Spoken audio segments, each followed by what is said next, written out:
Yung mga variety ko ng mangga ay marami po yan. Ito po kasi ang outstanding. Ayun po, dito sa lipa po, ay part po dyan ng sperma mo ba, isa sa Guillermo, at ng pagkaisa, ay bunga po. Ito po ang pagkakas ko kagandaan nito, ay mula sa pagkakas.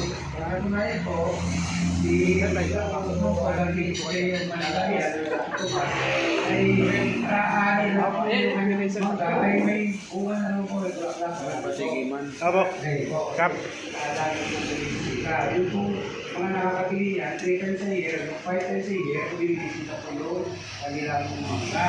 Kasi po, ay yung katangian ng variety yan, ay umaabot po sa pagkuyan sa 2 kilos.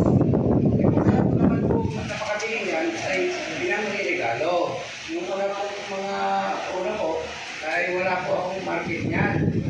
Pero inilagay ko sa mga kalsada, binibili ko sa akin yan. Kasi nung nabalitaan ko kung sa Rockwell mo, binukuha pa sa ibang bansa ko, may 730 po sa Rockwell mo. Kasi po, ang level ko ay pang-regalo.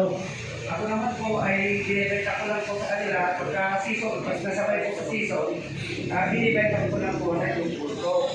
Pagka ganito sa bulan ko, dahil medyo lalagyan mo ng pangamag yan, ay binibenta ko lang 400 per kilo. Dito rin po ang maraming bumibili sa buong Batangas. Then po, alam niyo po, yung unang variety po, nakatingin yung ipapasumula kay bunga ng bunga na hindi po kasi kalaki, may bumili po sa akin dito sa Alitantang. Isang mayamang tao na may factory sa Texas. Ito na pandan po. Yun ay babae po na may factory po sa Tahinan. May factory niya dito sa Alitantang. Yung babae po, nasa Amerika po yun. O yung babae po, nakasawa ng foreigner. Kasi 6 years ago na po, ang nakakita ng ABC. Ang kanyang binili naman sa akin, yung tuloy-tuloy ang bukal ko po, hindi ka na mag-spray. Yan po, hindi ka na mag-spray ng pang-bulaklak. Hindi ka na po mag-spray na natatakot na pag nasira yung pang-bulaklak, masisira yung pulat, hindi na rin po. Kaya malaki ang matitipid natin.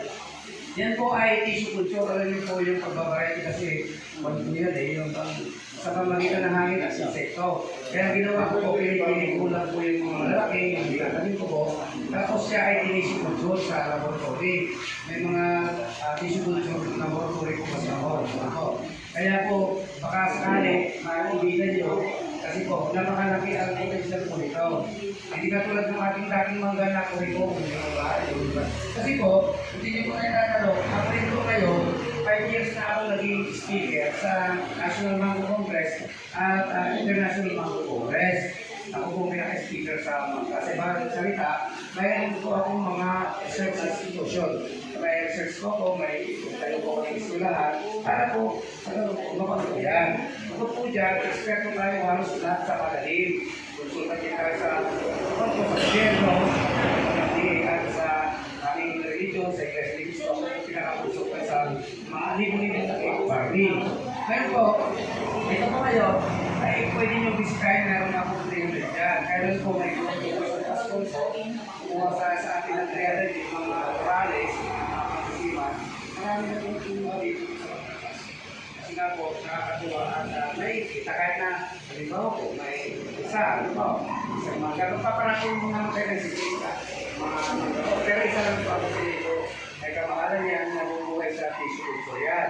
Ang process ng tissue culture po, kukunin mo na yung sanga, hindi na yung tinatawag na yung dami mo.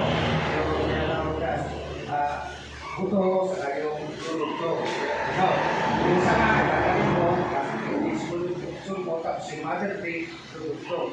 Alam po yan ng Bureau of Land. Wala nang gumawa sa Pilipinas kasi nung una po, pagi na po yan, kaya sumasabi ko eh. Kaya po, talagang kaparan nyo po yung, diba, namumunga po yan sa mga puno at ugan. O, diba? Ang dami po na makapal, sinusunod niya po yung mga sanga.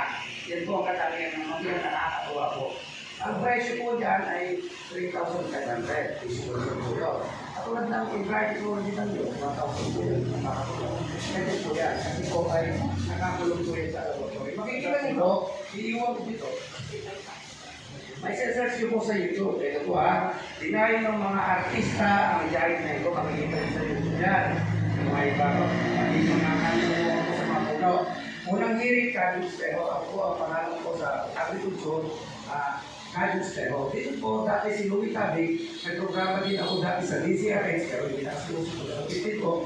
At kung pupasan na din sa ABCDN. Yung talaga sa hindi na sa Louie Tabig. Ano po yung nakatay akong pumanik kay Louie Tabig. Ito po. Ngayon po, ito po, unang hirit ito. Dalawang beses po sa unang hirit, kay Canada din, sa pinasarap, makikita niyo po doon. At doon sa agriculture highway, kung siya na pinasikat, na YouTube, yun po lahat ng mga programa, patungkol sa agriculture, mapapanood niyo po. At makikita niyo po doon yung pamumuko ng aking mangga, na isang puno ba doon napakarami like na like po. Kaya, ito po, nagsabi po kayo, ay ituturo po namin sa bawat barangay din yung pag-aawato. Ganun din po, kung may mga kabukan kayo, sorry sa iba, kung gusto niyang pamuhay, anumang araw, ay magagawa na po natin. Pwede tayong magsapol para at least sumuoy. Pabuhay ng Marcia, kaya natin po yun, may research po natin nagawa na po natin. Pabuhay ng Kapilya. Dapat po na po, magsasapol tayo. At ituturo po, tatandaan niyo po, dapat lahat ng pananim ng luto ay dapat pinakuluhan. Ano po? Halos kasi nag-research po tayo. Dapat sa isip po tayo sa lahat ng mga bagay na ganyan. Siyempre, mahal ang pag-research tayo hindi kaya ng privado na hindi naman nanilig. Siyempre, pag hindi ka nanilig sa bagay, ang nabot mo itong mga banda, kung ano po yung tinanim mo, ang atay ka ng buwa. Natural po yun, hindi ang tawag. Dahil ito, sige, kumuha ka. Ano po? Ito po ay talagang nakakalibang po. Ang katunayan po, pwede ko kayo invite kayo. Yan po, pagpaparami na po po nandiyan po ang aking farm. Ito po. Yun naman po at napakalaking tulong po ito. Sana po sa inyong barangay, igawan na po natin yung ating raffle. At yung tayo po ay sa barangay ay